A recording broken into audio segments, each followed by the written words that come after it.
Y comenzamos este acto organizado por la Escuela Itinerante de Desobediencia del colectivo No Violencia. Y tenemos hoy con nosotros a Hussein El Yurachi, un miembro del colectivo No Violencia y de la Escuela Itinerante de Desobediencia, que nos va a hacer la primera aportación sobre este tema que a todos nos conmueve, que a todos nos está afectando y que creo que todos también tenemos voluntad de intentar actuar en él.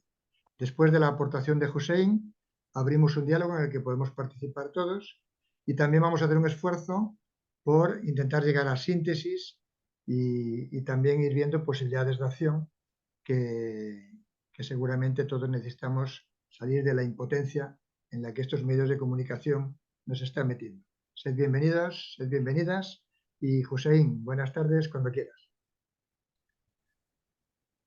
Ahora. Decía, saludaba con un buenas noches, salam aleikum, la paz sea con todos, y si hubiera alguien también judío, shalom.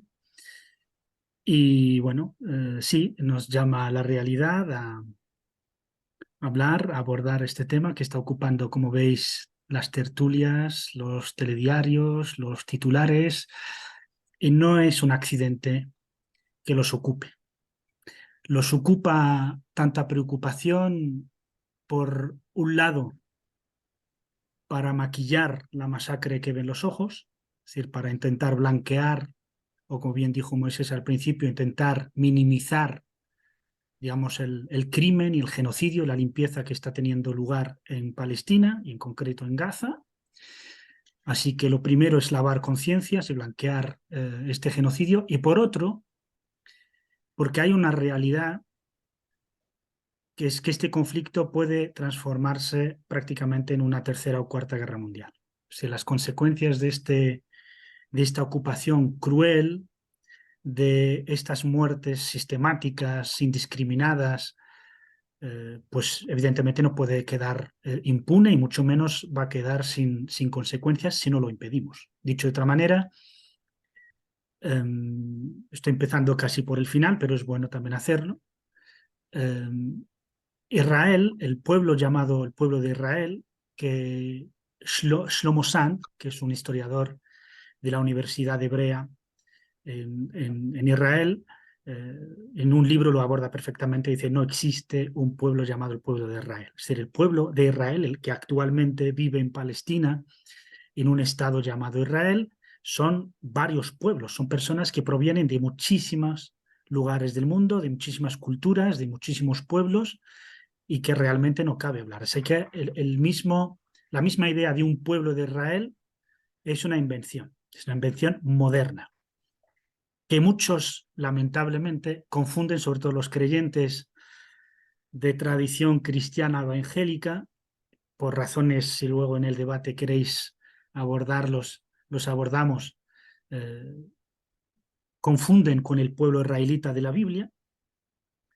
Y bueno, pues dice que hay una invención del pueblo, que hay una invención del pueblo. Entonces, este grupo de personas que se han unido por el proyecto sionista en la tierra de Palestina para ocuparla y fundar un Estado, tienen, pues evidentemente, pues no hay israelí, por cierto, que lo sepáis, no hay israelí que no tenga dos pasaportes. Todo el mundo tiene dos pasaportes, uno de su país de origen, de donde es, y otro, pues el del estado de ocupación en Palestina.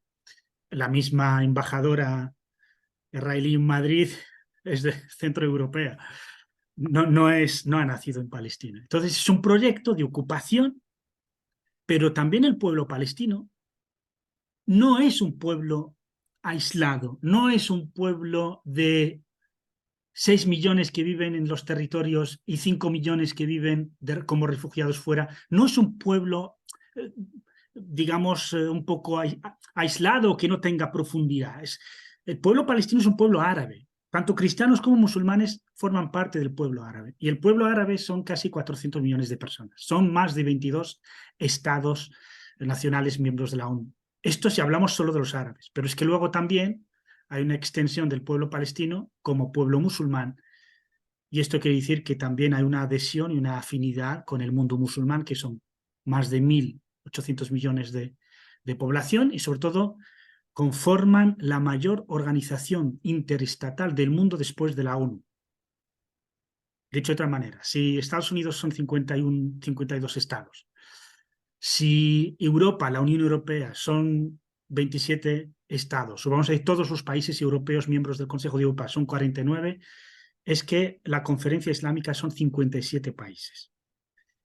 Por lo tanto, este conflicto que parece muy localizado en una región que es geográficamente muy pequeña, puede ser la mecha que prenda el fuego para algo que evidentemente estamos aquí para intentar concienciarnos de ello e intentar, digamos, evitarlo en la medida de nuestras posibilidades, ¿no? Bueno, lo que no podemos hacer es pasar olímpicamente o como que no va con nosotros, sino que pues veremos qué podemos hacer y lo vislumbraremos en las conclusiones.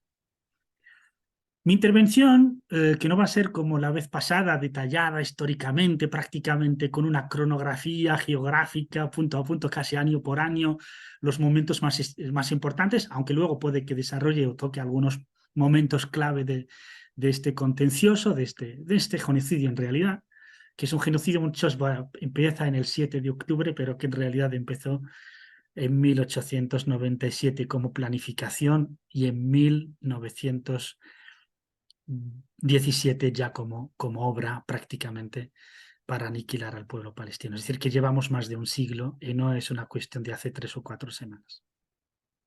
Así que yo lo que voy a hacer es, basándome, como no puede ser de otra manera, los fundamentos de la no violencia, que es amor a la verdad, a la justicia. No voy a hacer politiqueo, no voy a buscar equilibrismos, no voy a hacer como están haciendo ahora incluso los buenos medios de comunicación. Os voy a dar un ejemplo. Esta tarde, por ejemplo, escuchando La Ventana en la SER, estaba John Sistiaga y otros compañeros de tertulia hablando, partiendo la tertulia de una niña de Gaza que tiene 12 años, que expresa su sed de venganza ante lo que está viendo, ¿no? Y todo luego la tertulia va que, oye, que son dos pueblos, que se han hecho mucho daño, que hay mucha venganza o mucha sed de venganza entre los dos bandos, y por lo tanto es una cuestión entre dos partes que se odian, que se han hecho daño, como sería, por ejemplo, la Guerra Civil Española entre los republicanos y los nacionales. Y entonces, bueno, como está entre hermanos y no se entienden, pues bueno, vamos a intentar que se haga la paz, pero bueno, que al fin y al cabo digamos que tiene la última palabra. No es así. Abordar el tema de Palestina, del genocidio de Palestina, desde una perspectiva humanitaria es un error. Y muchas veces, un poco ingenuos, creemos que la no violencia debería de ir por ahí. No, lo primero es establecer, como justamente ha hecho esta tarde, esta noche, ni más ni menos que el genocida Benjamín Netanyahu. Ha dirigido su palabra, como siempre, a los europeos, a los occidentales, y les dice que no pueden ser objetivos ante lo que está pasando porque hay una lucha entre el bien y el mal, que ellos son el bien y los palestinos son el mal y por lo tanto no cabe criticar a Israel y que tienen que bajar sus críticas a Israel por lo que está pasando. Yo aquí voy a decir justo lo contrario. No cabe equidistancia, no cabe decir, bueno, son musulmanes contra judíos, mentira, es sionistas contra palestinos. Sionistas que son judíos y cristianos y palestinos que son cristianos y musulmanes y una minoría también muy pequeñita, pero está ahí desde hace siglos, que es judía palestina.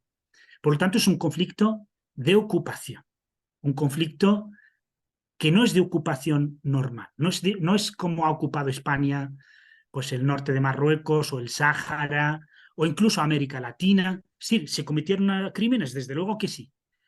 Sí, pero nunca fue una idea de exterminar a los pueblos ocupados. Lo mismo los británicos en la India, pues intentar expoliar, robar, dominar, pero en ningún momento, a pesar de las matanzas, en ningún momento se ha pensado en exterminar a esos. En el peor de los casos, cuando pues lo que sucede en Palestina no es el caso. Lo que sucede en Palestina es un proyecto nacionalista colonial, supremacista, pero exterminista. Es decir, quiere sustituir al pueblo palestino, borrarlo del mapa para ocupar su sitio. El proyecto sionista no contempla un Estado nacional, por ilegítimo que sea, no contempla un Estado nacional donde puedan convivir judíos y no judíos.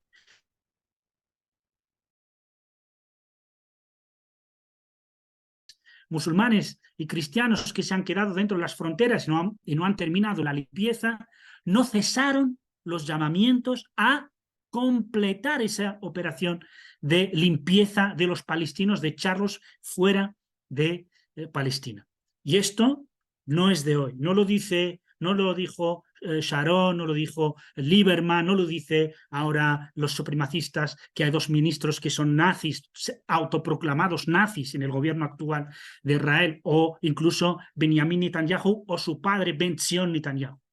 Lo dicen desde el primer momento. Por eso, no sé si os sonará, bueno, los que estáis muy familiarizados con el tema, siempre ha sonado la palabra transfer. En Israel, en Palestina ocupada, suena mucho el concepto de transfer. Cada vez que hay un problema, necesitamos el transfer. ¿Qué es el transfer? Transferir a los palestinos fuera de las fronteras de Palestina. Es decir, expulsarlos a Egipto, expulsarlos a Jordania, a Líbano, impedir el derecho del retorno de los refugiados que se les reconoce la ONU. Por lo tanto, estamos ante una operación de un movimiento cuya ideología es, como europeos, para que nos entendamos, no es menos que el nazismo, cuando no puede ser peor que el nazismo.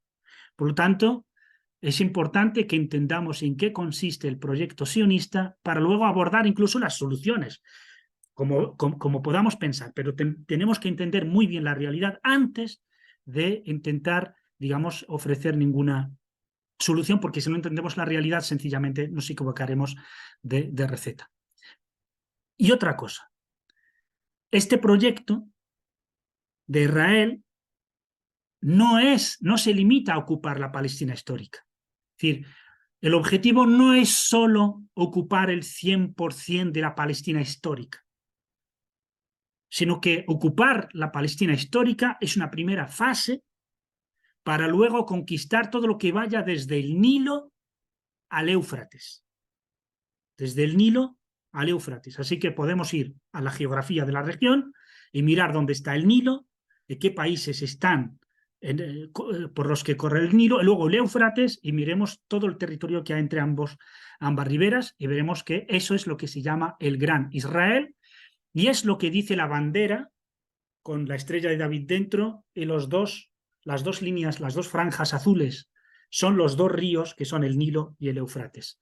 Dicho esto, tengo que decir que, entre otras cosas que han robado los sionistas, la misma bandera es robada porque era de un emirato en la Anatolia que se llamaba el Emirato de Kurmán. Es decir, hubo un reinato ahí por la Turquía actual que se llamaba Kurmán y tenía justamente la misma bandera. Por lo tanto, no son originales ni siquiera para formar una bandera, y etc. Entonces, hay que entender esto, y también tenemos que lamentar que esta misma tarde el Ayuntamiento de Madrid, estaréis al tanto, pues ha otorgado la medalla de oro de la ciudad al Estado de Israel, en un contexto maravilloso que para mí, por ejemplo, ya es la declaración oficial del PP de Madrid, del Partido Popular de Madrid.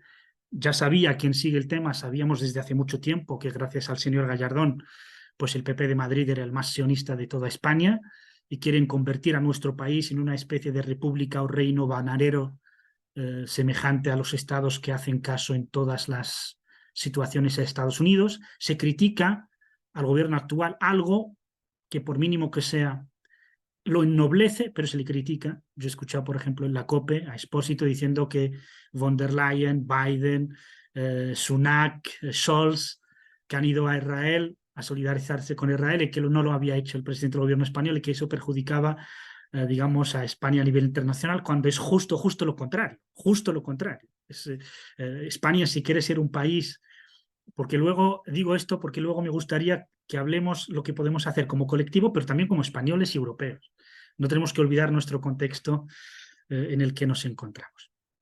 Por lo tanto, la naturaleza de del contencioso es una naturaleza de colonialismo, de ocupación, de sustitución de un pueblo. Y esto es en aras de un mito sionista que dice un pueblo, una tierra sin pueblo para un pueblo sin tierra, que son dos mitos en uno.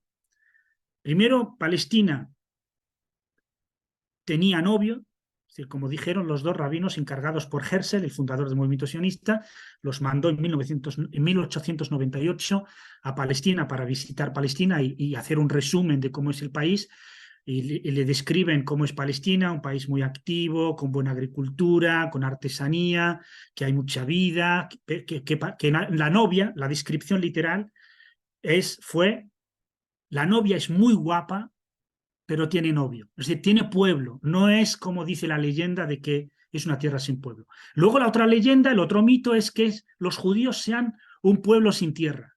Eso es mentira. No han caído de Marte, no han venido los judíos de Marte, han venido, pues han estado pues, en diferentes países y eran ciudadanos de esos países.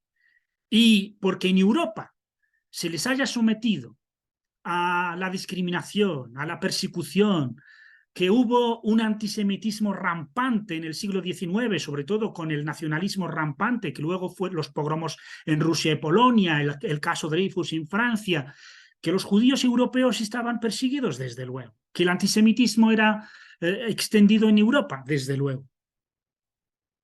Entonces, ¿qué tenemos que hacer ante un pueblo perseguido o pueblos o comunidades judías perseguidas en Europa? Ayudarlas, salvarlas, pues o parando los genocidios o los crímenes que sufrían en sus países, y si no, pues darles cobijo, darles refugio en los países donde no iban a ser acogidos. Cosa que, por ejemplo, como españoles nos debería de avergonzar a nivel histórico, que hicimos nosotros eso ya en 1492. En 1492, cuando llegan los reyes católicos y conquistan Granada, el primer edicto que emiten fue expulsión de los judíos. ¿Los judíos a dónde han ido? Al norte de África, a los Balcanes, a Turquía y a Holanda, que en ese momento pues había tolerancia con los judíos. Por lo tanto, los judíos de Portugal y España, al ser expulsados, a menos que se convirtiesen evidentemente al catolicismo, pues tenían que largarse o si no la muerte. Entonces, fueron a esos países y han vivido en ese refugio, han vivido pues tranquilamente, se han integrado, manteniendo su propia identidad.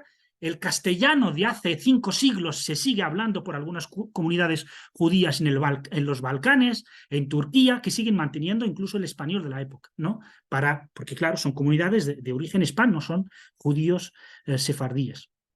Pues lo mismo, ¿no? Si son perseguidos en Rusia y tal, pues que podían ir a Turquía, a Oriente Medio, al norte de África, a las Américas. De hecho, la mayoría fue hacia las Américas. Pero la voluntad británica era otra. Y aquí viene la gran conspiración contra los judíos europeos y los judíos del mundo. Y es que cuando una élite secular judía, europea, sobre todo del centro de Europa y del este de Europa, se dan cuenta de que los pueblos europeos se están conformando en estados nacionales y que tienen que definirse como estados nacionales, los judíos no tienen sitio, no caben.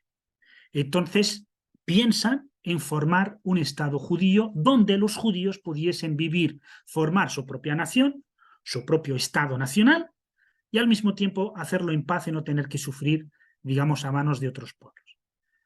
Por lo tanto, se trataba de un proyecto nacional, judío, que es el sionismo, y no les importaba el lugar, porque se barajó Estados Unidos. Estados Unidos, tenemos que imaginar el Estados Unidos de hace un siglo y pico, pues que era prácticamente un continente con unos espacios tremendos, pero pensaron que Estados Unidos les quedaba lejos. Se pensó en Argentina y dijeron lo mismo, quedaba lejos. Se pensó en alguna parte de la Siberia rusa, se descartó. Se pensó en el Cuerno de África y en especial en Uganda, el actual Kenia, pues se desechó y se quedó la opción de Palestina. Y Palestina cumplía 2 requisitos para el proyecto. Uno, el movimiento sionista cuando empieza es un movimiento nacionalista secular, elitista, y las comunidades judías, los rabinos, en su inmensa mayoría, rechazaron el proyecto y lo veían como un proyecto satánico. Literalmente, quien vuelve a los libros, por ejemplo, de Ilan Pappé, de Avi Shlaim, de Shlomo Sand, Benny Morris, de Tom Seger, además de la documentación oficial británica, encontramos debates en este sentido y cómo la élite sionista han dicho, si queremos que este proyecto tuviera éxito, tiene que importar a las comunidades religiosas judías y para que nos sigan tenemos que ir a un sitio simbólico. Y ese sitio simbólico es Palestina, porque históricamente, evidentemente, Palestina y sobre todo Jerusalén es sagrada para judíos, para cristianos y para musulmanes. Primer objetivo, pues para reagrupar, ganar la simpatía de las comunidades judías en el mundo, el lugar tenía que ser llamativo, Palestina. Y el segundo es porque cumplía perfectamente con la misión colonial europea y de forma específica de Gran Bretaña. La idea misma de establecer un Estado nacional en Palestina para los judíos no es de las comunidades judías, ni siquiera del movimiento sionista, pero el movimiento sionista acogió la idea, la iniciativa de los británicos con los brazos abiertos. ¿Y por qué justamente Gran Bretaña? ¿Por qué la idea no salió, por ejemplo, de España? ¿Por qué la idea no salió de Alemania? ¿Por qué la idea no salió de Francia? A pesar de que en 1799, asediando a San Juan de Acre, en Palestina, Napoleón Bonaparte hizo un llamamiento a los judíos del mundo árabe, de Europa, a que le apoyen a conquistar Palestina. Salió de ahí porque existe también en la mitología o en la teología, o los que sois expertos en la religión cristiana, pues podéis decirlo con mejor definición, pero en la teología cristiana protestante calvinista, existe una idea de que el fin de los tiempos, para que venga el Mesías, necesitamos que exista el Estado de Israel y que ésta tiene que ser en Palestina. Luego, si queréis detallar más el tema religioso o mitológico que sirve de justificación, lo hablamos. Pero yo me voy a limitar sobre todo a los acontecimientos a nivel político e histórico para poder luego llegar a alguna conclusión. El caso es que al final se decide que fuera Palestina, se trabaja para que el movimiento sionista, después de su primer congreso en 1897 en Basilea, por cierto, en Basilea, en Suiza, pero la primera idea no era hacerlo en Basilea, sino en Múnich, en Alemania. ¿Y sabéis por qué no se hizo en Múnich? Porque los rabinos de Múnich los han expulsado y han pedido a las autoridades de Baviera y de Múnich de no permitir ese congreso sionista. Entonces se va a Suiza y planifican que en 50 años, por cierto, un año antes, en 1896, Theodor Herzl publica el libro en alemán Judenstaat, el Estado judío, donde pues habla de su idea, de su proyección, de cómo establecer un Estado judío en el mundo. Y lo que hace el movimiento sionista es ir a todas las capitales importantes del mundo en ese momento, e incluso a Estambul, para convencer a los líderes de que les den un territorio y a ser posible que fuera Palestina. El rey otomano, el emperador otomano, el sultán, que le llamaban el sultán entonces, el sultán otomano pues rechazó la idea, dijo que Palestina no era suya, no era su propiedad, no puede vendérsela. Los franceses aportan dinero, los británicos, los alemanes, los estadounidenses, pero quien se hace justo después de la Primera Guerra Mundial con Palestina han sido los británicos, los de la idea original. Los británicos ocupan Palestina gracias a la ayuda de los árabes, vamos a dejarlo ahí, de los árabes, iba a decir algún calificativo, pero puede cada uno poner el calificativo que quiera.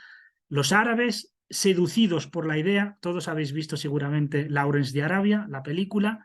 Lawrence, el agente británico, va a Arabia, convence a los árabes del Golfo de que si le apoyaban para luchar contra los turcos, pues que les Gran Bretaña les garantizaba crear un Estado árabe desde Marruecos hasta el Golfo, es decir, una nación árabe. Y bueno, les gustó la idea nacionalista que no gozaba de ninguna popularidad en el mundo musulmán, porque la forma de pensar de las poblaciones musulmanas no es nacionalista. Es decir, esto de que un pueblo, un territorio, una sola lengua, una sola etnia que pueda tener una raza, entonces se llamaban razas, una raza, un territorio estable, eso no... Si tú preguntabas a un palestino de la época o a un egipcio quién eres, no te decía soy egipcio, ni te decía que soy palestino, te dice soy Hussein de Madrid y soy cristiano, soy musulmán. Es decir, uno pertenece a su localidad y luego una afinidad global que es a su visión del mundo, a la comunidad religiosa global a la que pertenece. Es decir, no había el nacionalismo. El nacionalismo, por eso es importante hacer este ejercicio de entender el mundo fuera del marco nacionalista que tenemos tan incrustado como europeos, ¿no? Por eso también, decía uno de los grandes historiadores, Shlomo Sand mismo, decía que cuando llegan los judíos europeos a Palestina y se enfrentan con los palestinos, dice que son dos mundos diferentes. Es decir, uno tiene una idea muy clara de que quiere hacer o crear un Estado nacional y el otro no entiende lo que es un Estado nacional. Entiende que la gente conviva, que tienen sus pertenencias y punto. Luego, si hay una potencia a la que adherirse, en ese momento se adherían al Imperio Otomano, o si son un país independiente como Palestina, se entiende que conviven dentro de Palestina todos los ciudadanos de Palestina, todas las poblaciones, todas las comunidades de Palestina. No tenían que tener ni un color determinado, ni una religión determinada, etcétera, pero han chocado con esta percepción. Para no enrollarme más, entonces en 1917, el ministro de Exteriores, James Balfour, manda una carta conocida como la Declaración de Balfour. Él era sionista, y se le manda ¿a quién? Ni más ni menos que al barón Rothschild, el barón Rothschild, donde le promete que el gobierno de su majestad ve con buen ojo establecer un hogar judío pues en Palestina, ¿no? Justo le manda esta carta cuando los árabes les ayudan a ocupar Palestina, que prometían a los árabes un Estado árabe, mientras que por lo bajine a los sionistas establecerse en Palestina. Si los árabes hubieran sido inteligentes y mal pensados y supieran de que Gran Bretaña es la que está detrás del movimiento sionista, que Gran Bretaña está prometiendo su tierra al movimiento sionista, no solo no habrían apoyado a Gran Bretaña, sino que habrían reforzado a las fuerzas del Imperio Otomano. Pero digamos, el tema ha sido este, pues, ¿qué vamos a hacer? Uno tiene un proyecto y lo lleva a cabo porque es ilegítimo, pero lo lleva a cabo de forma efectiva, y otro que es ingenuo, pues se deja engañar y que ahora pues tiene que sufrir las consecuencias del engaño sufrido, ¿no? Entonces, en 1917 le manda esa carta al barón Rothschild. Rothschild ya en 1882 había establecido el primer asentamiento sionista en Palestina. En ese momento lo hizo no como británico, que no habían ocupado el lugar, pero como inversor en la tierra, compró unos terrenos y llevó ahí a unas colonias judías. Y entonces aquí tenemos que coinciden dos proyectos. El proyecto sionista, que pretende crear un Estado, un hogar nacional para los judíos en Palestina, y el proyecto colonial británico, que quiere implantarse en Oriente Medio para, en primer lugar, garantizar la libre circulación desde sus colonias en la India, pasando por Irán, pasando por Irak, por Amán y también por Palestina y Siria, Palestina, Arabia, por cierto, pero justamente por la parte sur de Siria, Jordania, Palestina, y la parte norte se dejó para los franceses, es decir, Líbano y Siria eran dadas. Estos son los acuerdos de 1916 de Sykes y Picot. Sykes y Picot son los acuerdos en plena guerra mundial, en plena Primera Guerra Mundial. En 1916 se repartieron el mapa de la región. Y sobre todo, sirve el Estado de Israel para ser la punta de lanza de Occidente en la región, desde donde establecer bases militares para, primero, controlar la zona y, segundo, usurpar sus riquezas, porque en 1901 ya se había descubierto el petróleo, y también, como no, impedir que esa parte del mundo pues, se democratice, se desarrolle, etc. Es decir, hay que mantener el proyecto colonial, incluso después de las guerras de liberación que han mantenido muchos países y que han conseguido su libertad o su independencia, por lo menos sobre el papel, entre 1945 y 1948, y justamente en 1948 es cuando, digamos, se anuncia la creación, una vez que ya el plan ha sido establecido. Es decir, Gran Bretaña lo que ha hecho es poner las bases para la creación del Estado sionista, han entrenado a las milicias que son movimientos terroristas como el Haganah, Stern, como Palmaj, como Irgun. Son organizaciones que han matado no solo a palestinos, sino que han matado incluso a cientos de británicos, cuando los británicos, presionados por los árabes tras la revolución árabe palestina, pues a limitar la inmigración judía a Palestina. El caso es que entrenan a estas milicias, las arman hasta los dientes, no permiten que los árabes se armen, se comete a partir de 1938 un programa de limpieza étnica. Todos los territorios útiles, fértiles y de la costa había que borrar a los palestinos de ahí. Lo consiguen. En 1943 se consigue lo que se llama el Plan Dalet. El Plan Dalet, que es un plan también de genocidio, de limpieza étnica de los palestinos. Los detalles de ese programa hasta 1953, que no han cesado los crímenes de limpieza étnica de los pueblos de Palestina, los puedes encontrar en el libro de Ilan Pappé, historiador judío israelí, que se llama la limpieza étnica de Palestina. Y está todo en ese libro tomado de las notas de las reuniones, primero de las milicias sionistas antes de crear el Estado de Israel, y luego del mismo gobierno de Ben Gurion, que fue el primer ministro el primer ministro del Estado creado de Israel en 1948. Desde el 48 hasta la actualidad, pues los árabes han intentado, mediante la guerra, recuperar los territorios, han fracasado en el 48, han fracasado en el 67, en el 73 volvieron a establecer pues, un equilibrio de poder regional, y que es prácticamente el que predomina hasta la actualidad. La cuestión es que la ocupación de Palestina sigue desde entonces hasta ahora. ¿Cómo es el estado actual de la cuestión? Ahora tenemos, para mí, por ejemplo, os traslado una paradoja que yo tengo. Si hablamos de justicia, el pueblo palestino tiene que vivir sobre todo su territorio.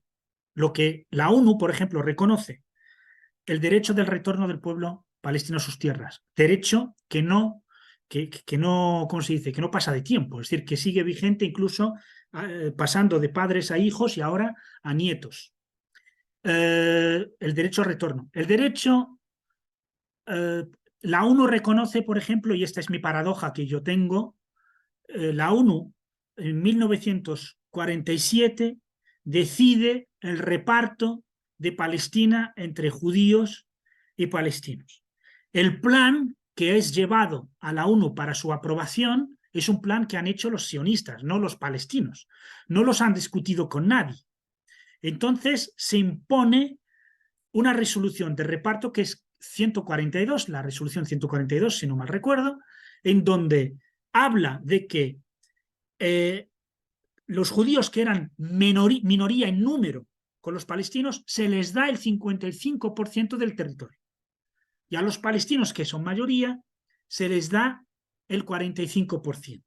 Esto, cuando Ben Gurion en el 14 de mayo de 1948 declara de forma unilateral la creación del Estado de Israel, al día siguiente los árabes atacaron. Muchas veces la leyenda del ejército invencible y tal, en realidad han sido 80.000 soldados armados hasta los dientes con todo el armamento británico, además del armamento soviético a través de Checoslovaquia, contra 20.000 árabes. Y los 20.000 árabes mal armados, 3.000 de Jordania, 5.000 de Siria, 7.000 de Irak, otros. Es decir, el conjunto era mal coordinados, etc. El caso es que han fracasado y los sionistas, que estaban muy bien preparados, han logrado infligir una buena derrota. Y no solo eso, sino que además se anexionaron más territorio del que les había otorgado la ONU. Y solo permanece Gaza bajo administración egipcia y Cisjordania bajo administración jordana y Jerusalén bajo administración internacional. En el 67 todo esto se pierde. Se ocupa Jerusalén Este, todo Jerusalén y Jerusalén Este también, Cisjordania, se ocupa Gaza, pero no solo, también los Altos del Golán, el Sinaí. Entonces, Israel cada vez que gana una guerra, y creen que es jus belli, ¿no? Es derecho bélico, si tú conquistas un territorio se convierte en tuyo. Pues, y han estado ahí, y en el 73, cuando pues, los egipcios recuperan parte del Sinaí de forma directa y parte que es reconocida como de Egipto, pero que Egipto en realidad no puede hacer nada ahí. Tiene unas condiciones de que no puede tener presencia militar y bla, bla, bla, bla, bla, bla. El caso es que actualmente, y después de los acuerdos de Madrid del 91, 93 Oslo, el proceso de paz no ha frenado la ocupación, se ha intensificado incluso la construcción de colonias en Cisjordania, también en Gaza, y los palestinos, después de la intifada, voy terminando, después de la intifada del 87, que dio origen a Hamás. Esto es importante. El movimiento de resistencia islámica Hamás nace en 1987 en consonancia con la intifada de los niños de la piedra, así se llamaban, porque eran niños y resistían a los tanques israelíes con piedras. Nace Hamás ahí, pero nace cuando, y esto es bueno para el análisis, nace cuando Fatah, que es el Movimiento de Liberación de Palestina, cuando empieza a contemplar la posibilidad de aceptar la solución de los dos estados, entonces surge Hamás. Fatah va a estar dispuesto a aceptar las resoluciones de la ONU a condición de que haga lo propio Israel, y Hamás dice, mientras Israel no reconozca un Estado palestino, nosotros no vamos a reconocer un Estado israelí. Algo que en 2017, por ejemplo, en una carta, como reformando su carta fundacional, Hamás, de forma indirecta, reconoce que si Israel respeta sus derechos, respetará su derecho a existir, ¿no? Cosa que antes pues, no reconocía. El caso es que el Likud, el partido del señor genocida Benjamin Netanyahu, no reconoce un Estado palestino. En su carta como partido no reconoce la solución de los dos estados. Y es nuestro interlocutor. Y lo digo y lo insisto porque, como bien ha dicho ahora, esta misma tarde, el propio Benjamin Netanyahu, y es con estas palabras que marea a los occidentales, nos dice: nosotros somos occidentales, somos la civilización, somos la luz. Ellos son la oscuridad. Es decir, como dijo Gallardón hace una semana, Israel lucha por nosotros, no hay que olvidarlo. Pues bueno, puestos en ese término, pues si lo hace Israel, pues estamos del bando muy equivocado, del bando opresor que ocupa, que extermina, que se expande y además quiere provocar además del genocidio del pueblo palestino, pues provocar un conflicto no solo regional, sino internacional.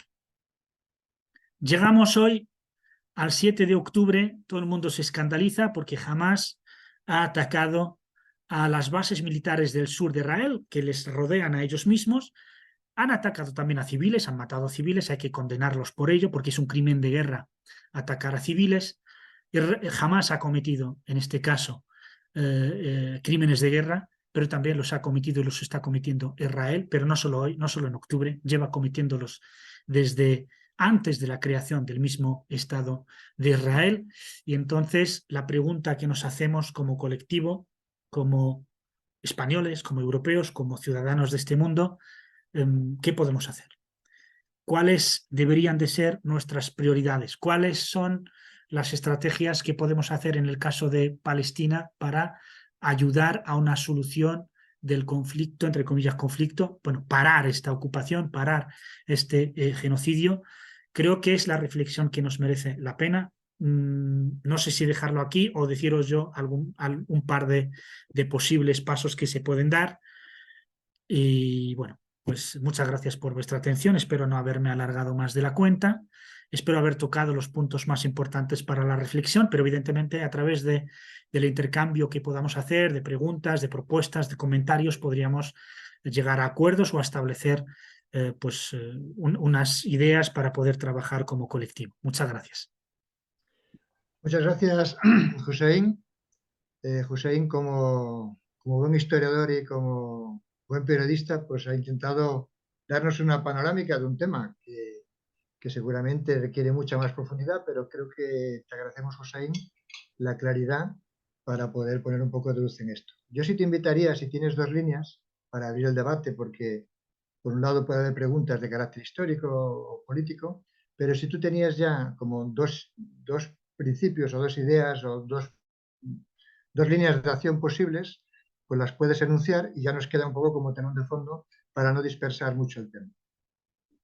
De acuerdo, yo creo que la primera que tenemos que hacer es siempre, digamos, a nivel de divulgación y a nivel de posición nuestra propia, es establecer el marco de la verdad de lo que está pasando en Palestina. Es decir, llamar al pan pan y al vino vino. Es decir, hay una ocupación, se están cometiendo crímenes, no nos casamos con nadie en el sentido de que, oye, quien cometa un crimen hay que recriminárselo, incluso aunque fueran las víctimas, porque históricamente no hay movimiento de liberación nacional por ejemplo, Nelson Mandela o Arafat mismo, premios Nobel, ¿no?, de la paz, etcétera, y otros que no hayan en su defensa de su país, en su defensa de su independencia, que en algún momento no se hayan excedido. Pero eso no quiere decir que no podemos denunciar. Pero también hay que decir las cosas. El enfrentamiento, este último estallido a partir del 7 de octubre, no empieza en el 7 de octubre. Como mínimo, empieza en 2007, cuando se declara el embargo, el cerco por aire, mar, tierra y subsuelo de Gaza. Son 2,25 millones de población bajo, pero ¿sabéis lo que? Por eso, legalmente, muchos, y esto cuidado con el lenguaje, legalmente se dice que Gaza no está ocupada, pero jurídicamente está ocupada.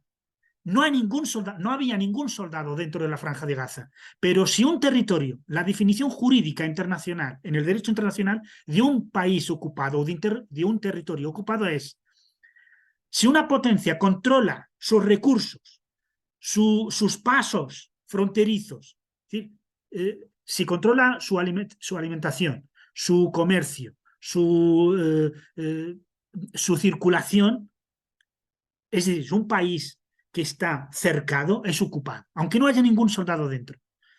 Y no solo eso, que las tropas israelíes han definido al milímetro cuántos alimentos pueden entrar al día a Gaza y han establecido un régimen, una dieta para los gazatíes, para todos, que es los alimentos que tienen que entrar están calculados por 2.000 y pocas calorías para cada ciudadano de Gaza. Por lo tanto, cuando entran los camiones a alimentar, esto no hoy, estoy hablando desde 2006-2007. Toda la alimentación está calculada y tiene que ser pues 2.000 calorías para cada ciudadano y ciudadana, niño o adulto de Gaza. Por tanto, lo que hay que hacer, creo yo, nosotros como colectivo es no caer en la propaganda de ninguna parte y decir, oye, esto es lo que sucede en Palestina y que esto es intolerable y que esto tiene que resolverse. Por lo tanto, en nuestra comunicación, en nuestros comunicados, en nuestros artículos, en nuestra comunicación o intervención en mesas redondas, etcétera, como colectivo, tenemos que dejar las cosas muy claras: quién es aquí el agresor y quién es el agredido. Cosa que esta tarde, por cierto, el alcalde Almeida le dio la vuelta, ¿no? Se dijo el agresor era Hamas y el agredido eran los israelíes, para que veamos hasta qué punto la gente no tiene vergüenza, ¿no? Los políticos. La segunda línea que podemos hacer es apuntarnos ya a algunas iniciativas no violentas que los propios palestinos y los activistas internacionales ya están promoviendo. Y aquí de forma muy específica, muy concreta, es unirnos al BDS, que es el movimiento de boicot, desinversiones y sanciones a Israel. ¿Para quién? Para todas las empresas que ayuden a la ocupación, ni siquiera de toda Palestina. Hablamos solo de los territorios ocupados reconocidos por la ONU como territorios ocupados. Hablamos de Jerusalén Este, de Cisjordania y de Gaza, además de los Altos del Golán. Por lo tanto, las empresas españolas o europeas que invierten en abrir líneas de ferrocarril en Cisjordania, si es un territorio ocupado, le dimos, oiga, usted está participando de este crimen de ocupación. Entonces, apuntarnos al BDS, ayudar a los activistas del BDS y promover, para ejercer presión, al igual que se hizo con el apartheid en Sudáfrica, presionando a las empresas que ayudaban al régimen racista, pues lo mismo nosotros tener claro que las empresas, las multinacionales o los gobiernos que facilitan o colaboran con la ocupación deben de ser digamos, criticadas, denunciadas y presionarlas para que dejen de invertir en la ocupación. Y una tercera línea, porfa, pero es más una crítica que nosotros como España y como Unión Europea, nuestros embajadores en Tel Aviv, nuestros embajadores en la zona, mandan a nuestros gobiernos y a la Unión Europea informes cada 6 meses. ¿Y sabéis qué hacemos en España y en la Unión Europea con esos informes? Se dejan ocultos, confidenciales. ¿Y sabéis por qué? ¿Por qué no lo comparten lo que dice nuestro embajador en Tel Aviv de lo que está pasando ahí? ¿Por qué no sale a la prensa? ¿Por qué los embajadores de los 20 estados miembros de la Unión Europea, e incluso enviados de la propia Unión Europea, que están sobre el terreno y que hacen sus informes y nos los mandan, no son públicos, cuando el del relator de la ONU sí es público? ¿Sabéis por qué? Porque somos cómplices en la ocupación de Palestina. O por lo menos nuestros gobiernos son cobardes y no quieren enfadar al Estado sionista. Y eso como ciudadanos es que es indignante. ¿Hasta qué punto? Muchos, fijaos, a mí de las cosas que también que me duelen es los partidos que más esgrimen la banderita, que más nacionales dicen ser, que más patriotas dicen ser, son los que más apoyan la ocupación de Palestina. Es que es una paradoja tremenda. Disculpad mi indignación. Bien. Sobre estas líneas, para orientar el diálogo, podemos tomar la palabra. Somos casi 60 personas. Entonces yo os pediría que vais pidiendo la palabra, vais interviniendo. Yo os pediría intervenciones cortas. Hacemos 4 o 5 intervenciones, pues ahí si te parece, y tú vas recopilando y contestas un poco a todas, ¿no? Siempre también intentando, por supuesto, si hay alguna duda o algún desacuerdo, pues lo planteáis pronto, pero primero dudas y desacuerdos si tenéis, y si no, vamos a intentar como apuntalar estas líneas o si no las veis, a presentar objeciones a estas líneas que plantea Hussein y que previamente ha justificado y documentado. Tenéis la palabra.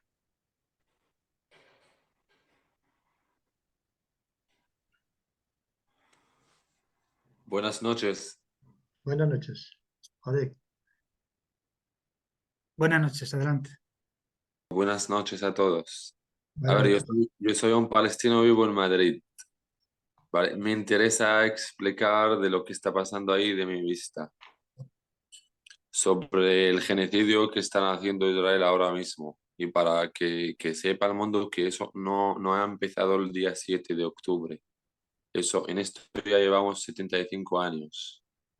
Y esas zonas donde dicen que los terroristas de Hamas empezaron a matar gente y violar y matar niños, eso es mentira. Por ejemplo, esas zonas, yo soy palestino, soy de ahí, esas zonas no son zonas de civiles. Esta gente viene de afuera, de todo el mundo, de todos lados, vienen a ocupar. Encima, en esas zonas, el gobierno de Israel les paga para ocupar más y más todos los días, de terrenos, de casas, encima que todos están armados. Eso es lo que ha pasado el día 7 de octubre. Y había razones, muchas razones más antes por lo que ha pasado. Una semana antes quemaron un niño en el sur de Palestina, en Hebrón. Hebrón está a la frontera con Gaza. Quemaron un niño palestino de 6 años, por ejemplo. Y otra vez eran 4 mujeres de mi zona, yo soy de ahí, les desnudaron en la calle, adelante de todo el mundo, y yo digo sobre la policía israelí, la policía, y les apegaron en la calle. Y otra vez el día siguiente en Jerusalén, a una señorita igual. Y luego se empezó la guerra. Y unos 6 meses antes, si volvemos, 6 meses antes, en una ciudad se llama Jenin, norte de Palestina, que entraban todos los días a matar gente, hasta que llegan a nosotros, se pueden llegar a nuestras casas, que te matan y luego te dicen que eres terrorista, eres no sé qué, y eso es mentira. Por eso las cosas están aumentando cada día, y luego pasó lo que pasó el día 7. Y muchas cosas más. En el pasado lo que han hecho es que hoy en día la prensa que no demuestra la realidad de siempre, o me parece que todo está manipulado. Digo, afuera de Palestina, por ejemplo, que el mundo no sabe, no se entera de todo. En el pasado, y cuando vinieron a Palestina como migrantes, yo digo el año 48, cuando empezaron la ocupación y el apartheid que se llama Israel, borraron pueblos completos de casas, de terrenos, de gente, de mujeres, violaron niños y niñas adelante de sus padres y luego mataron a todos. Y hay en YouTube unos del ejército israelí, por ejemplo, está traducido a español e inglés, en hebreo, en árabe también, 4 idiomas. Unos del ejército israelí y ya son ahora, uno de ellos creo que tiene 87 y se explica de lo que han hecho en el pasado. Como el tío tiene el shock este de su pasado, de lo que ha hecho con los niños y con las mujeres y los hombres, que borraron pueblos completos. Y eso no una vez ni dos. En el año 16 entraron a una casa, les quemaron. Los colonos israelíes entraron a una casa en Palestina, en una ciudad que se llama Nablus, les quemaron todos. Saltó un niño hasta que este niño vino a Madrid aquí, le operaron en Madrid, le hicieron operaciones estéticas en Madrid. Él se queda con media cara quemada y muchas cosas. Todos los días matan, todos los días, desde 75 años. Yo, por ejemplo, mi primo le han detenido en el cárcel con 13 años. Y eso no existe en ninguna ley del mundo. Con 13 años. Y un niño de 13 años, ¿qué puede hacer? Para echar una piedra y que se queda 3 años en cárcel y muchas historias más peor. O sea, y estamos en cárcel, cárcel grande cerrado, todos. Cárcel grande cerrado, manipulado, controlado, que ni siquiera puedes salir sin permiso de esa gente. Yo para salir de mi casa necesito pasar a un control de unos, con todo el respeto a todo el mundo, no sé de dónde han venido, a ser parte del ejército israelí, y me paran y me piden el pasaporte, tienen que revisar mi coche que llevo, y eso todos los días, para salir y para entrar. O si uno del ejército, por ejemplo, sobre nuestra vida en general, si uno del ejército quiere empezar su día molestando a los demás, te quedas para ir a tu universidad o a tu escuela o a tu trabajo, te quedas 1 hora, 2 horas esperando para que te dejan pasar, porque cada zona tiene control, o sea, muy mal, muy mal. Y otra Ah, cosa, lo de Gaza también, lo que están haciendo ambos hospitales, o sea, escuelas, hospitales, mezquitas, iglesias, que no dejan, no quieren dejar ningún cacho vivo en Palestina. Eso es lo que están haciendo. vale. Muchas gracias, Odek. Muchas Gracias gracias por por tu escucharme. testimonio. Muchas Seguimos gracias. entonces, porque ahora hay gente que quiere tener preguntas. Yo os pido que a partir de lo que plantea Hussein y del testimonio de Odek, pues vamos o dudas o desacuerdos que tengáis, o profundizamos en estas líneas de acción. Claro que sí, muchas gracias.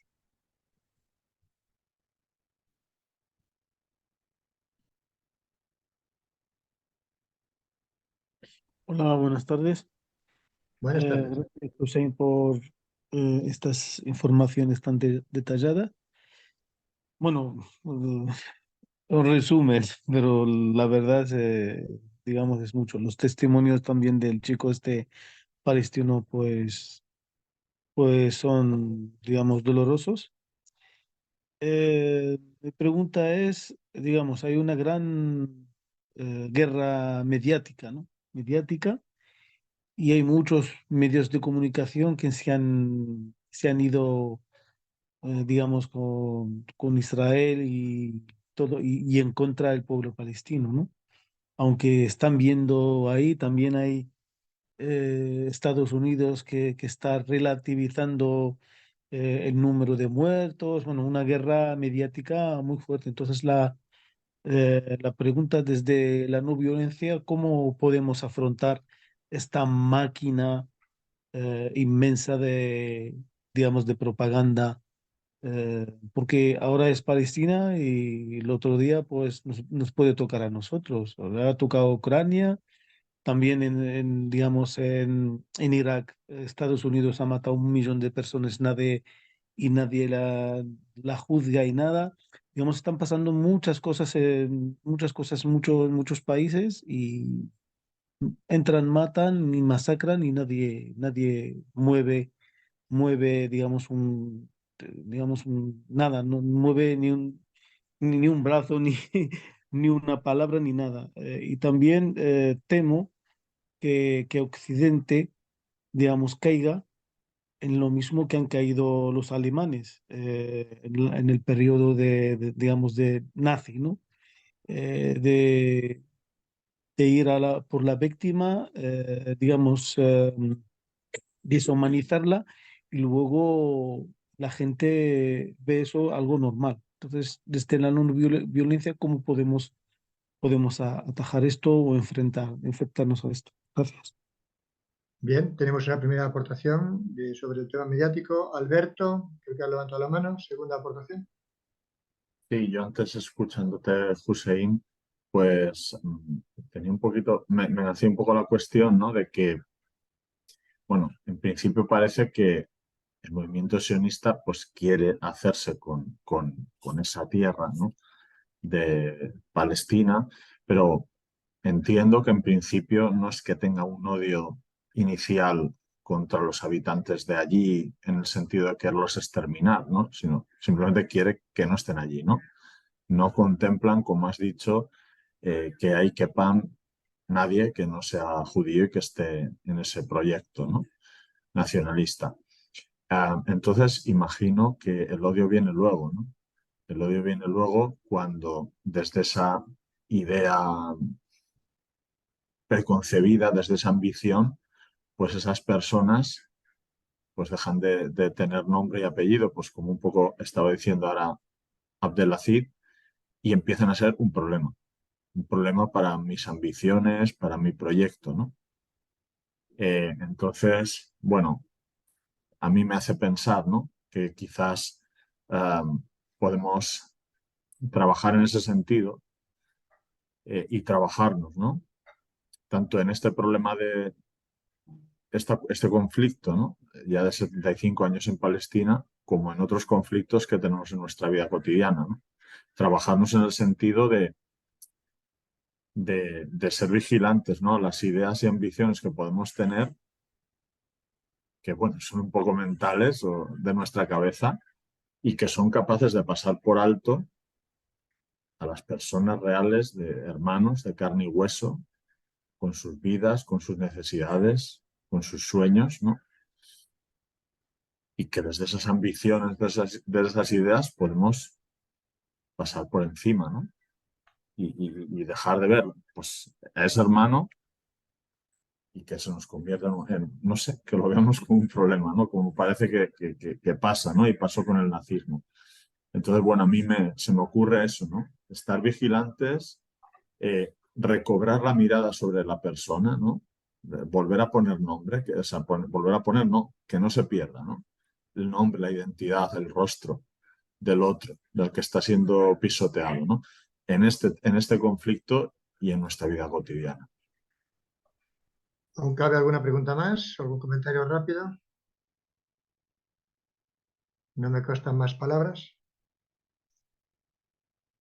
Sí, Nora. Hola, Nora, buenas. hola Nora, Hola, desde buenas Irlanda, ¿no? noches.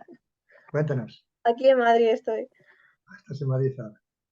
Bueno, pues desde el 7 de octubre que llevo siguiendo este genocidio que está pasando en Palestina, me ha hecho reflexionar mucho sobre el poco poder que tiene realmente las potencias europeas y la UN. O sea, cómo un genocidio que está pasando delante de nuestros ojos y lo estamos viendo cada día y con imágenes y con vídeos, eh, pero en realidad, o sea, en general no tenemos poder para plantarnos ahí y parar lo que está pasando.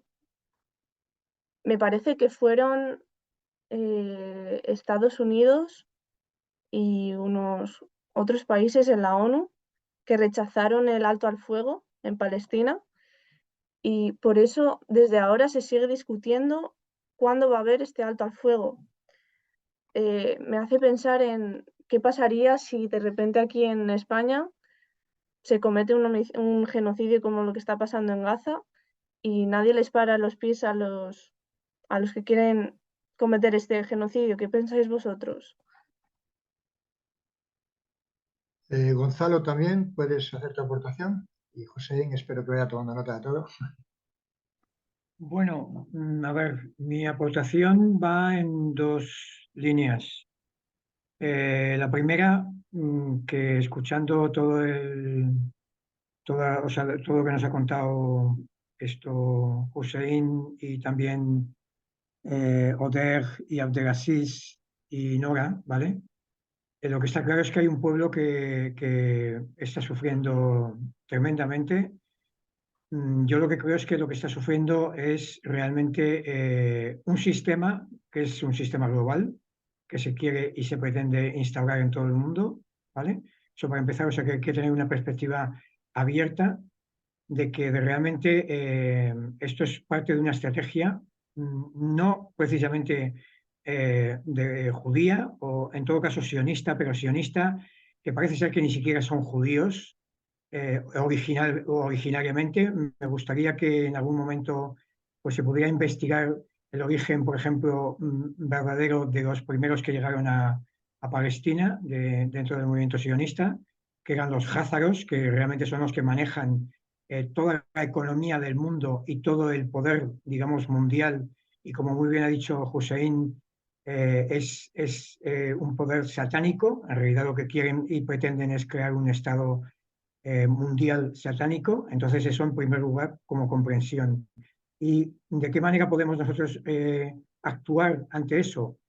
Pues yo creo que, como bien ha dicho, creo que, bueno, ha dicho alguien, es realmente qué pasa con los pequeños conflictos que tenemos aquí en nuestro país cotidianos. O sea, verdaderamente hay paz interior, o sea, como para poder gestionar los conflictos que tenemos aquí y evidentemente crear una ola verdaderamente de paz y de conciencia que llegue a todo el mundo y es lo que se está de alguna manera digamos, enviando desde muchísimos lugares.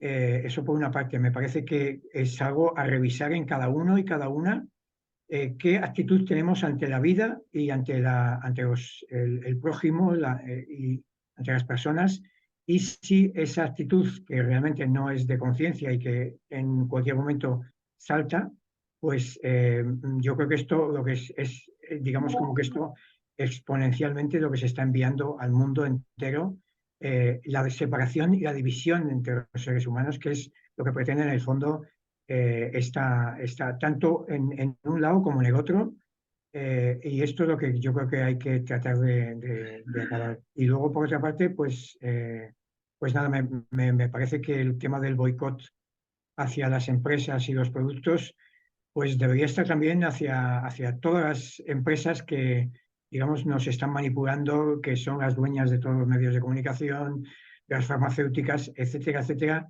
que son los que realmente... ¿Y quién produce las armas? ¿Quién está produciendo? ¿Quién manda armas tanto a Hamas como al Estado de Israel? Bueno, el Estado que habría que ver si realmente es un Estado. Yo quería plantear eso y realmente es el cese de la venta de armas total y absoluta, y yo confío, tengo mucha confianza de que realmente como humanidad esto nos va a hacer evolucionar hacia la unidad y hacia el cambio de paradigma, que es lo que de alguna manera estamos en este proceso, en este momento. Proceso doloroso, pero a veces para, digamos, evolucionar necesitamos este tipo de procesos. Muchas gracias a todos los que habéis participado. A complicarle un poco más la vida a Hussein, quisiera añadir un tema porque está complicando mucho la comprensión del debate, que es el tema de Hamás. Y la pregunta es muy directa. ¿Hasta qué punto podríamos decir que Hamás e Israel son la misma realidad? Es decir, desde aquí se nos está vendiendo que hay dos poderes luchando, un poder terrorista y un poder casi legítimo que se defiende, pero hay muchos datos en la propia génesis de Hamás y cómo ha jugado el Mossad frente a este grupo, que nos hacen pensar que de alguna forma Hamás genera ese enemigo necesario para que Israel tenga la coartada para seguir invadiendo, para seguir ocupando y para seguir con su táctica claramente genocida, ¿no? Pues con todo esto te dejamos, Hussein.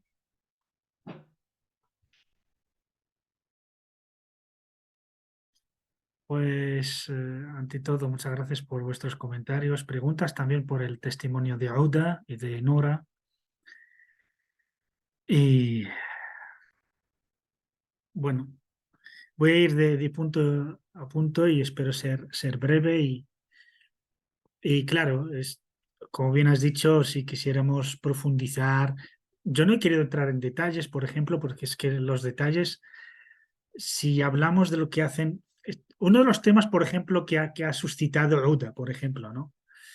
¿Quién es civil y quién no lo es en Israel? Es un tema a debatir. Yo para mí me voy a ser prudente, voy a ser muy garantista y voy a decir, no, solo los soldados no, digamos, son militares, pero el resto son civiles. Pero ¿y los colonos que van armados, que van expulsando a la gente de sus casas?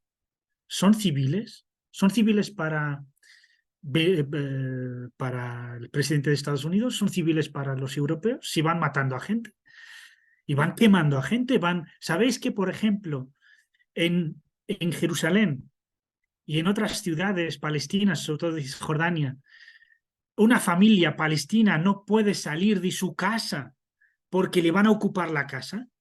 ¿Sabéis el miedo? O sea, fijaos, a mí esto me hace gracia cuando a pesar del dolor, ¿no? Cuando lo traigo aquí a España, los partidos que más defienden a los propietarios y a las empresas de seguridad privada, y los que menos hacen por la vivienda pública, por la gente más desfavorecida, resulta que defienden a los ocupas en Palestina. Oye, si eres liberal y crees en el derecho a la propiedad, pues deberías defender también a los propietarios de sus casas en Palestina. Pues en Palestina la gente no puede, si tiene que ir alguien a por pan o a trabajar, el resto tiene que quedarse en casa porque tienen a vecinos colonos que ya han expulsado a otras familias y están pendientes vigilando porque hay una ley que dice si se mete en casa un colono, ya la familia palestina pierde su derecho a estar en esa casa. Y esto es un genocidio. Es un genocidio. Y aquí otra cosa que me molesta también y que espero que ninguno de aquí sea víctima de esta mentira. Cuando se dice que los sionistas que el enfrentamiento es entre judíos y musulmanes. ¿Qué pasa con la comunidad cristiana en Palestina? ¿Alguien sabe lo que pasa con los cristianos de Palestina? ¿Por qué no sabemos aquí, no tenemos sus historias? ¿Por qué no nos cuentan? ¿Sabéis? El punto débil de la propaganda de la Hasbara israelí y que nos venden en Occidente es justamente la comunidad o las comunidades cristianas árabes de Palestina. De hecho, hay más de una obra en donde hablan de The Forgotten Christians, los cristianos invisibilizados u olvidados. Y hay obras que hablan de cómo sufren. ¿Sabéis que cada vez que hay en la Semana Santa, en la Navidad, en las festividades cristianas, lo que tienen que sufrir las comunidades cristianas locales y también los peregrinos que vienen de fuera, de manos de la humillación de los soldados israelíes y de los colonos? ¿Sabéis que cada vez que pasan por la puerta de una iglesia o de una comunidad empiezan a escupirles, a maldecirles?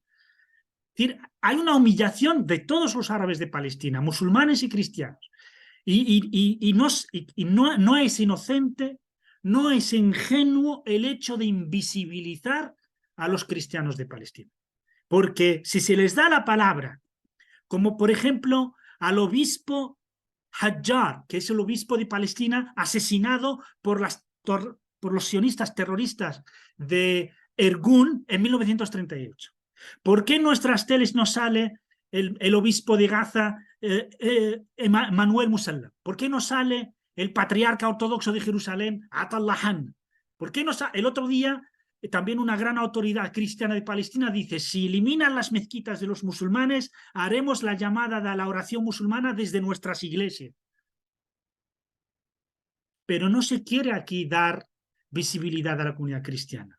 Ni siquiera se da visibilidad a los palestinos que luchan contra la ocupación de forma no violenta, porque todo eso hace que se caiga el castillo de naipes de la propaganda. Entonces, ¿qué nos interesa? Nos interesa Hamás.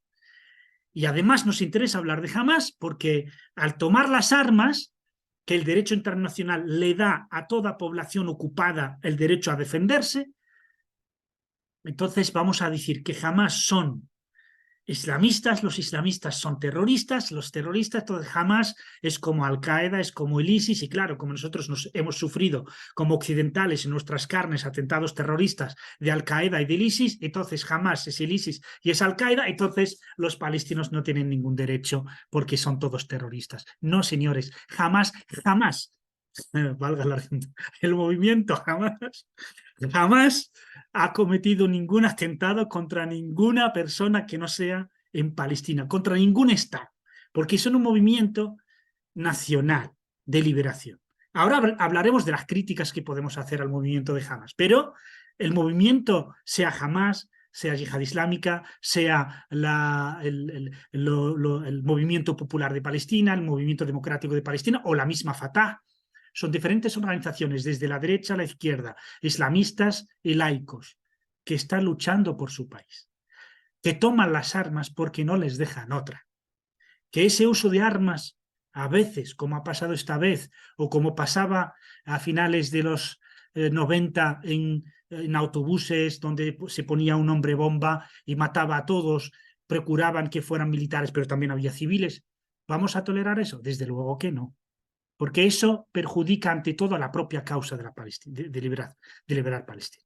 Eso, antes que también perjudica a esos inocentes, sobre todo cuando se trata de mujeres, se trata de niños, de ancianos o de hombres que no son armados, sencillamente, ¿no? Eso no se puede, tenemos que criticarlo.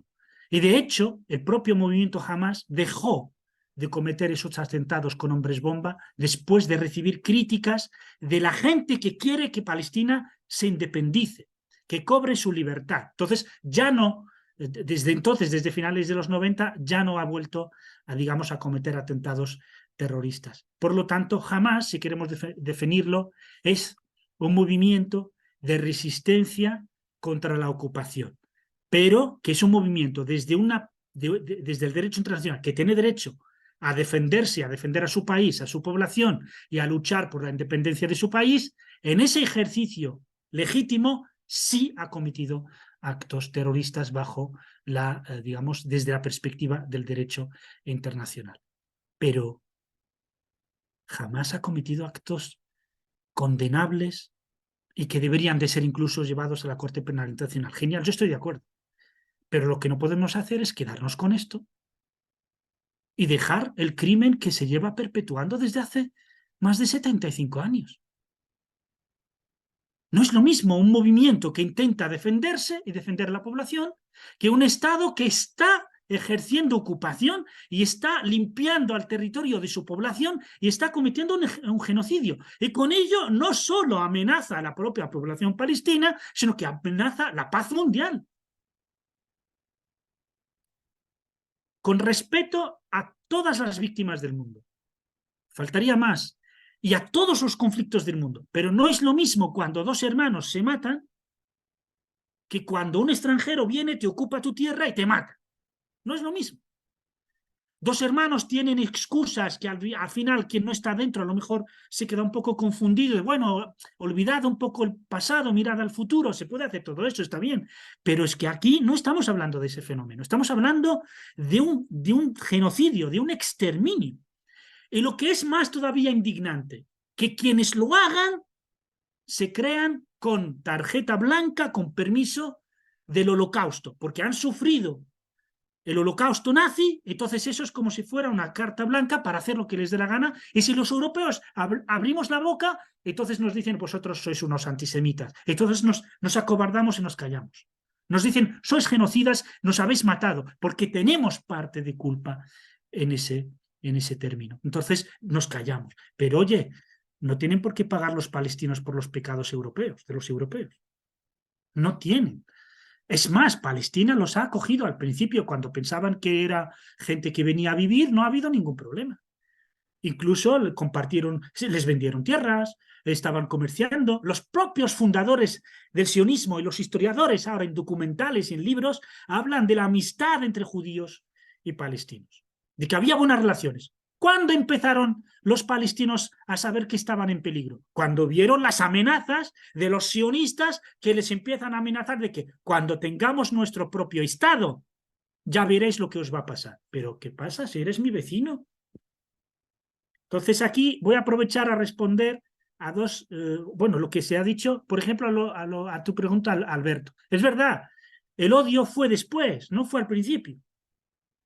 Es decir, hubo una primera ola que eran muy pocas, muy escasas, pero eran apenas miles, ¿no? Que llegaban al año a Palestina y los palestinos no sabían nada del plan sionista y los aceptaron, convivieron, a pesar de que venían y montaban sus propios kibbutz de forma aislada de los palestinos, no había mucho ámbito de convivencia, pero la hospitalidad de los palestinos pues les hacía pues visitarles, intercambiar visitas, e incluso instruirles en la agricultura de la zona, incluso a enseñarles cómo cultivar. Y luego se dieron cuenta de que, oye, que estaban ahí, cuando ya eran un número considerable, cuando empezaron a organizar sus milicias, cuando empezaron a tener una policía propia, mientras que los árabes palestinos no tenían su propia policía porque los mandaban los británicos, no tenían derecho a... Entonces ahí se dieron cuenta y empezaron los odios. Normal. Pero a mí el odio es algo trágico. Pero, oye, yo no puedo decirle a la víctima de una agresión que no odia a su agresor. Yo lo que pido a una víctima, o lo que piden las víctimas, es que se haga justicia. Y una vez que se hace justicia pueden perdonar, pueden conciliarse. Pero buscar la conciliación sin justicia es imposible. Es decirle a la víctima que acepte su estatus de víctima y se lo trague. Y acepte al agresor. Pues no, hasta que no se remedia mediante la justicia, es muy difícil hablar de conciliación y de acabar con los odios. Y aquí, pues por eso yo insisto en la necesidad de dejar las cosas muy claras de quién es el verdugo, quién es la víctima, y luego, oye, que la víctima se ha excedido, pues lo podemos criticar, pero siempre sabiendo que es la víctima. Y el agresor se ha excedido, decimos, deja tu agresión, deja de agredir. Eso es lo que hay que hacer. Por lo menos así lo entiendo, porque los sionistas les dan solo 3 alternativas a los palestinos y ninguna es aceptada por los palestinos. Es que les dicen o que se larguen o que acepten la sumisión absoluta, que no, incondicional, o morir. Se dice que Hamas está en Gaza, pero si este año ya han muerto casi 300 personas en Cisjordania y no está Hamas en Cisjordania. Entonces, ¿por qué están matando a la gente en Cisjordania? Entonces, Hamas es una excusa. Y aquí voy a la pregunta de mi querido hermano Moisés, y es, ¿cómo se funda Hamas? Hamas, el movimiento Hamas, la población palestina es mayoritariamente musulmana. Con la colonización británica, luego la ocupación israelí, porque no olvidemos que los israelíes ocuparon Cisjordania y Gaza de forma directa, es decir, la gestionaron ellos administrativamente, desde el 67 hasta el 94-95. Con los acuerdos de Oslo empiezan a retirarse de algunas zonas, sin acabar con las colonias. Es decir, se retiran, pero sin acabar con las colonias. Entonces, ¿dónde están las escuelas islámicas? ¿Dónde está la educación islámica? Es decir, ¿dónde está el papel de las mezquitas? Es decir, y ha habido una especie de despertar espiritual o religioso en el mundo árabe, también de los cristianos de la región. Entonces empieza pues mayor práctica. ¿Quién lideraba en los años 60, 70 y 80 la resistencia palestina? Era el movimiento Fatah. El movimiento Fatah es un conglomerado un poco de todas las ideologías, pero el liderazgo estaba en manos de gente de izquierdas, generalmente de izquierdas, y generalmente secular, laica. Entonces hubo ciertas personalidades que estaban en la misma Fatah, que no veían que su voz llegaba, entonces dijeron vamos a salir de Fatah y montar nuestras propias asociaciones y movimientos. Y así surgió, las primeras asociaciones surgen a finales de los 70, a principios de los 80, no olvidemos la revolución iraní del 79, y no es un accidente, también la revolución iraní ha sido un proceso, al igual que en el mundo árabe estaba habiendo una ola de islamización de las sociedades después del fracaso pues, de las élites nacionalistas laicas y luego de izquierdas. Entonces, como única alternativa así popular que quedaba y queda por probar, era el islamismo. El islamismo, así a grosso modo, lo que pide es mayor protagonismo de los valores, de la moral, de los principios de la religión musulmana en público, en la sociedad, en las sociedades musulmanas.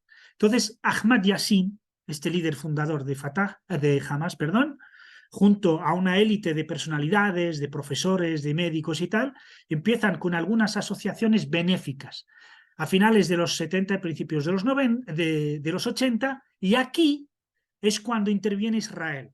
Entiendo yo la pregunta que hace Moisés.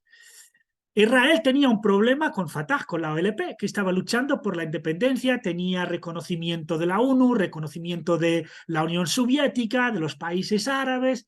Entonces, ¿cómo íbamos a darle desde dentro a la OLP? ¿Cómo deslegitimar a la Organización de Liberación de Palestina? Pues motivando o facilitando la acción de quienes son críticos con la OLP. Entonces ahí empieza a tener más protagonismo el jeque Yassin y sus amigos y otros también. Entonces empiezan primero pues, a nivel social pues, siendo activos en las mezquitas, en las comunidades, a través también de la beneficencia, ¿no? De la solidaridad. Y cuando estalla la intifada de 1987, cuando se ve que los israelíes mataban a niños de forma cruel solo por cierto, el estallido de la intifada fue el asesinato gratuito de unos jóvenes, unos adolescentes. Entonces hubo una revuelta en todos los territorios palestinos y la respuesta fue todavía cruel. Entonces llegaron a la conclusión de que, oye, si esto no lo remedia, y además la OLP está muy activa fuera, pero dentro de los territorios no juega un gran papel, y empezaron a cobrar protagonismo y se fundó o se creó el movimiento de resistencia. Hamas es el acrónimo de Harakat Muqawama al-Islamiyya, es movimiento de resistencia islámica. Se funda y desde el principio, cuando en el 88 hay un congreso de la OLP y habla de la posibilidad de reconocer el Estado de Israel y empiezan las negociaciones de paz, llamadas de paz, de Madrid, luego Oslo, etcétera, Hamas estaba en contra. Entonces, Hamas empezó a cometer atentados para desbaratar el proceso de Oslo con la intención de que, porque Oslo le daba ya no el 45% de la primera resolución de los territorios de Palestina, sino que le daba solo el 22%. Es decir, que la mitad, otra vez a la mitad de su territorio. Entonces Hamas dice, no vamos a vivir en un 22% de nuestro territorio, y empieza los atentados, lo aprovecha, por cierto, el atentado. Antes de los atentados de Hamas ya se había matado a Rabin, lo mató un colono, al primer ministro israelí que firmó los acuerdos de Oslo con Arafat, y luego estalla la segunda intifada en el año 2000 y fijaos que cuando... Y aquí otra jugada maestra de Israel de cómo... Fijaos lo que ha hecho con Hamas para que acabe con la OLP. Hamas se hace mucho más fuerte en los 90. Aparece como fuerza que garantiza la lucha, que no se desmelena, que no se acobarda delante de Israel y de quienes apoyan a Israel para luchar por la libertad de Palestina. Llega el año 2000, estalla Ariel Sharon profana la explanada de la mezquita de Al-Aqsa y estalla la segunda intifada. No solo por ese acto, pero ese acto era, digamos, el culmen de la humillación israelí y estalla la segunda intifada. Para calmar la intifada, que duró 5 años, se organizaron las elecciones democráticas en Palestina. Elecciones democráticas para un Estado que no existe. Entonces, se reconoce, la comunidad internacional reconoce que jamás pueda concurrir a las elecciones. ¿Y sabéis cuál era el plan?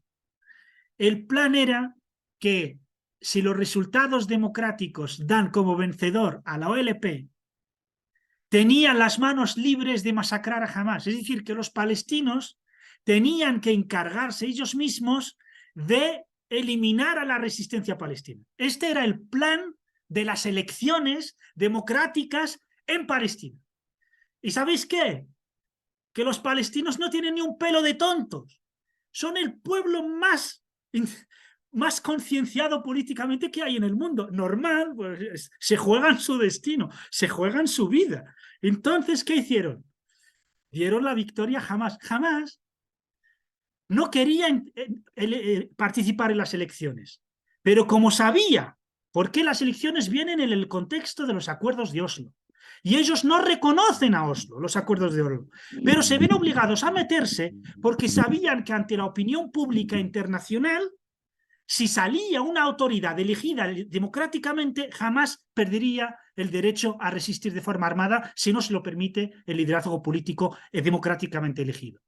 Entonces, ¿qué hace Hamas? Participa y gana.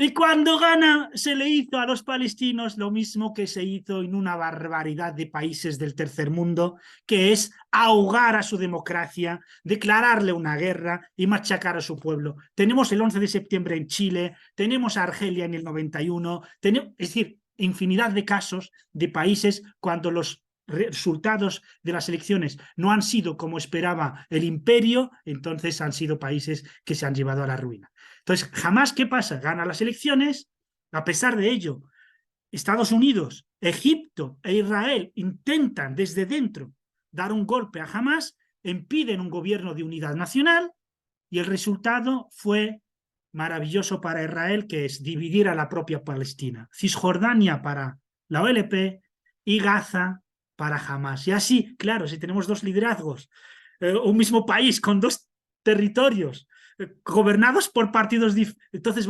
¿qué ha hecho Israel? Ha hecho literalmente esto. Se ha lavado las manos y ante el mundo ha dicho, mira, los palestinos se pelean entre sí, yo no tengo con quién hablar, no tengo a un interlocutor. Así que hasta que solucionen sus cosas, yo me lavo las manos. Pero no se lavó solo las manos, sino que se las lavó con la sangre palestina, porque en la franja de Gaza la cercó e impidió que la gente pudiese respirar.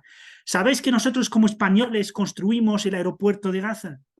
¿Sabéis que hemos financiado también el puerto de Gaza? ¿Y sabéis qué ha hecho Israel en 2008, 2009, 2012, 2014, 2018, 2021 y ahora? Bombardear todas esas infraestructuras que pueden hacer un poco más digna la vida de los gazatíes. Total. Vale. Muchas gracias, José. Es verdad que el tema da para mucho más, pero vamos a cumplir lo acordado. Primero, las gracias, José, por el esfuerzo de síntesis, porque es denso y realmente es importante. Yo os pido a los que queráis, luego, en todo caso, vamos a hacer el acto formalmente. Podéis ir dejando vuestras impresiones también en el chat y los podemos quedar un poquito más, pero ya fuera de grabación. Pero sí resaltar antes de terminar un poco el papel que podemos hacer. Por un lado, dar voz a la acción no violenta, hay movimientos palestinos no violentos, movimientos de israelíes no violentos, incluso juntos. Está la acción esta del boicot, necesaria en este momento, que ha funcionado en otros momentos similares de la historia.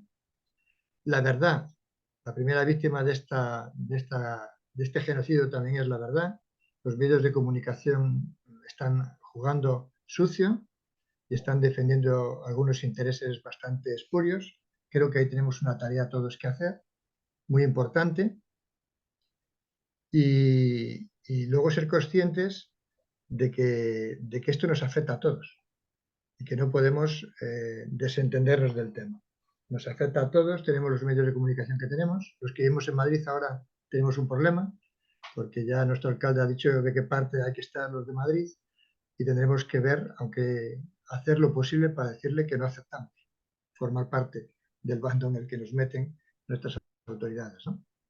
Muchas gracias a todos. No cortamos conexión, podemos seguir aquí, pero sí cerramos grabación y cerramos formalmente el acto para que todo el mundo pueda ya tomar decisión. En todo caso, mañana esperemos que esta conferencia estará publicada ya en nuestras redes y podéis compartirla con amigos. Y es también una forma de expandir un poco lo que aquí hemos hablado. Muchas gracias, Joséín, y muchas gracias a todos los que participáis de distintos lugares de España. Muchas gracias. Gracias a todos vosotros también.